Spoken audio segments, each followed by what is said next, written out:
তো বন্ধুরা দেখুন, আমরা প্লেটে করে আমাদের আলুর লুচি আর কাঁচা মটরের ঘুগনি নিয়ে চলে এসেছি। রাধে রাধে বন্ধুরা, সিস্টার্স কিচেনে আপনাদের সবাইকে স্বাগত। আজকে আমরা আবার নতুন একটা রেসিপি নিয়ে চলে এসেছি। আমাদের আজকের রেসিপি আলুর লুচি। আলুর লুচির সাথে কাঁচা মটরের ঘুগনি। এখন তো শীত পড়ে গেছে, কাঁচা মটর সবাই পেয়ে যাবেন। আর তার সাথে আলুর লুচি বানাচ্ছি। তো আলুর লুচি বানাতে গেলে আলুর লুচির যে ডোটা কিভাবে তৈরি করতে হবে সেটা দেখে নিন। আমি আলু বয়েল করে রেখেছিলাম, আলুটাকে সেদ্ধ করে রেখেছিলাম, আমি খোসাটা ছাড়িয়ে নিয়েছি। এবার এই আলুটাকে ভালো করে ম্যাশ করব। তো আমরা ম্যাশ করে এর মধ্যে কিছু মশলা মিক্স করব, সেটা দেখুন। তো বন্ধুরা, আমরা এর মধ্যে জোয়ান দেব। জোয়ানটা একটু হাত দিয়ে এইভাবে একটু ডলে নেবেন, ক্র্যাশ করে নিলে এর যে সুগন্ধটা রয়েছে এটা খুব সুন্দর ছড়াবে। হাত দিয়ে একটু এইভাবে ডলে নেবেন। তারপরে আমরা দেব এর মধ্যে পরিমাণ মতো নুন দেব।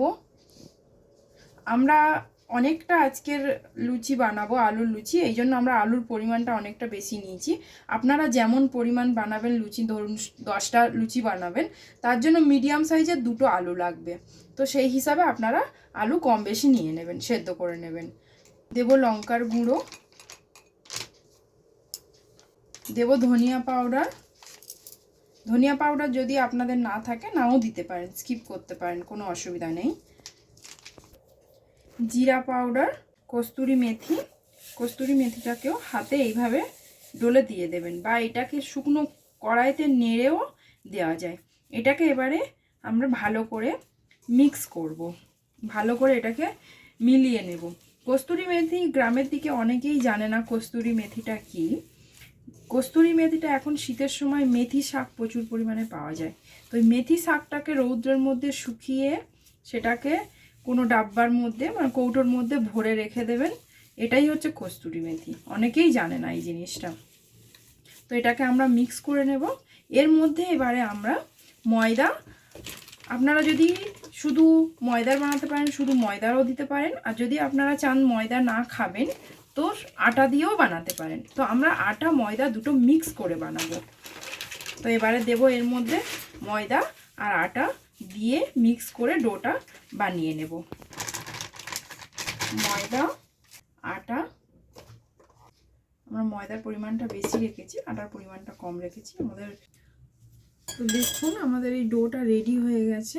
এইরকম খুব বেশি নরম করে মাখবেন না, লুচির ডো তৈরি করতে গেলে খুব বেশি নরম করবেন না, এইরকম হালকা একটু, খুব শক্তও নয়। দেখুন ডোটা হয়ে গেলে এর মধ্যে একটু তেল মাখিয়ে এটা আমরা 10 মিনিট ঢেকে রেখে দেব। 10 মিনিটের জন্য এটা আমরা ঢেকে রেখে দেব। এবারে আমরা শুরু করব আমাদের কাঁচা মটরের ঘুগনি।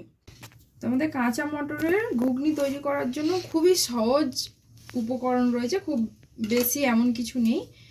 কাঁচা পেঁয়াজ আমরা এটাকে চপ করে রেখে দিয়েছিলাম, তারপরে টমেটো, কাঁচা মটর, ধনিয়া পাতা আর শুকনো লঙ্কা, গোটা গরম মশলা, এলাইচি, লং, দারচিনি আর 2টো তেজপাতা। কড়াই গরম হয়ে গেছে, কড়াইতে এবারে আমরা তেল দেব পরিমাণ মতো। তেল গরম হয়ে গেছে, এবারে আমরা সব গোটা গরম মশলাগুলো দেব। এবারে আমরা পেঁয়াজ কুচি, যেটা পেঁয়াজ কুচি রেখেছি পেঁয়াজটা দিয়ে দেব। আমাদের তরকারির পরিমাণটা বেশি, সেই জন্য আমরা 3টে মিডিয়াম সাইজ পেঁয়াজ নিয়েছি। আপনাদের ঘুগনির পরিমাণ যেমন থাকবে সেই হিসাবে আপনারা পেঁয়াজ নেবেন। খুব বেশি পেঁয়াজ দেবেন না, খুব বেশি পেঁয়াজ দিলে ওটা মিষ্টি স্বাদ চলে আসবে। তো পরিমাণ অনুযায়ী পেঁয়াজ দেবেন। পেঁয়াজটাকে হালকা ভেজে নিতে হবে, হালকা লাল ব্রাউন কালারের হবে ততক্ষণ পর্যন্ত আমরা ওটাকে ভেজে নেব। আর তো বন্ধুরা, পেঁয়াজের মধ্যে আমরা একটু নুন অ্যাড করে নেব, নুন দিয়ে দেবো। দিলে কী হবে, পেঁয়াজটা জল ছেড়ে দিয়ে তাড়াতাড়ি পেঁয়াজটা হয়ে যাবে, ওই জন্য অল্প একটু নুন অ্যাড করে দেবেন। তো পেঁয়াজটা দেখুন হালকা ব্রাউন কালারের চলে এসেছে। এবারে আমরা এর মধ্যে আদা রসুন পেস্ট দেব, আদা রসুন বাটা পরিমাণ মতো দেব এর মধ্যে। তো আদা রসুন দিয়ে বন্ধুরা এটাকে একটু ভেজে নেবেন, নইলে কাঁচা গন্ধ থেকে যাবে। কাঁচা গন্ধটা চলে যাওয়ার জন্য এটা একটু ভেজে নেবেন। আর আমি উপকরণে আদা রসুনটা দেখানো হয়নি, আদা রসুন অবশ্যই দেবেন। বন্ধুরা আদা রসুনটা দেখুন ভালোভাবে ভাজা হয়ে গেছে আমাদের প্রায়। এবারে আমরা কাঁচা মটরটা ওর মধ্যে দিয়ে দেব, কারণ কাঁচা মটর একটু সেদ্ধ হতে টাইম লাগে, এই জন্য কাঁচা মটরটা টমেটো দেওয়ার আগে দিয়ে দেবেন, যাতে কাঁচা মটরটা সেদ্ধ হয়ে যায়। বন্ধুরা এর মধ্যে এবার আমরা নুন অ্যাড করে দেবো, যাতে মটরটা তাড়াতাড়ি সেদ্ধ হয়। নুন অ্যাড করে এটাকে আমরা কয়েক মিনিট ঢাকা দিয়ে রেখে দেব সেদ্ধ করার জন্য। বন্ধুরা দেখুন আমাদের মটর হাফের বেশি সেদ্ধ হয়ে গেছে। এবারে আমরা এর মধ্যে মশলা অ্যাড করব। কি কি মশলা দিচ্ছি সেগুলো দেখুন। পরিমাণ মতো লঙ্কার গুঁড়ো, যে যেমন ঝাল খান সেই হিসাবে লঙ্কার গুঁড়োটা দেবেন। কাঁচা লঙ্কাও অ্যাড করব আমরা পরে, সেই হিসাবে গুঁড়ো লঙ্কাটা আপনারা দেবেন। হলুদ গুঁড়ো, ধনিয়া গুঁড়ো, জিরে গুঁড়ো, এগুলোকে ভালো করে মিশিয়ে নেব। ভালো করে এগুলোকে মিশিয়ে নেব। মশলাটা ভালো করে কষিয়ে নেওয়া হয়েছে। এবারে আমরা টমেটো অ্যাড করে দেব। টমেটোটা দিয়ে ভালো করে মিক্স করে এটাকে আমরা 10 মিনিটের জন্য ঢেকে দেবো। মধ্যিখানে একবার এটাকে চেক করে নেবেন। এটাকে আমরা ঢেকে রেখে দেবো 10 মিনিটের জন্য। বন্ধুরা দেখুন এটা তো ঢেকে রেখেছিলাম, তো আমি এগুলোর লেচি কেটে নিয়েছি। 10 মিনিট পরে এগুলোর আমি লেচি কেটে নিয়েছি। এবারে এগুলোকে আমরা বেলে লুচিটা ভাজবো তেলের মধ্যে। বন্ধুরা একটু তেল দিয়ে অল্প অল্প একটু করে তেল নিয়ে এগুলোকে বেলে নেব। এগুলোকে আমরা বেলে নেব, নিয়ে আমরা ভাজতে থাকবো। এবার আমরা তেল গরম হয়ে গেছে, লুচিটা আমরা ভেজে নেব।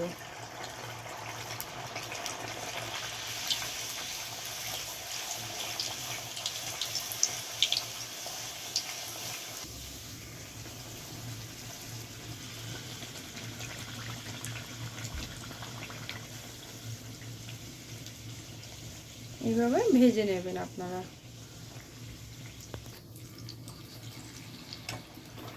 তো দেখুন এটা ফুলে উঠবে, একটু টাইম লাগবে। যেমন আমরা প্লেন যে ময়দা বা আটার যে লুচিটা বানাই, ওটা তো সঙ্গে সঙ্গে তেলে দেওয়ার সাথে সাথে হয়ে যায়। এটা একটু টাইম লাগবে, যেহেতু আলু দিয়ে করা তো। বন্ধুরা দেখুন এটা আমাদের কষানো হয়ে গেছে। এবারে আমরা এর মধ্যে একটু জল অ্যাড করে দেব।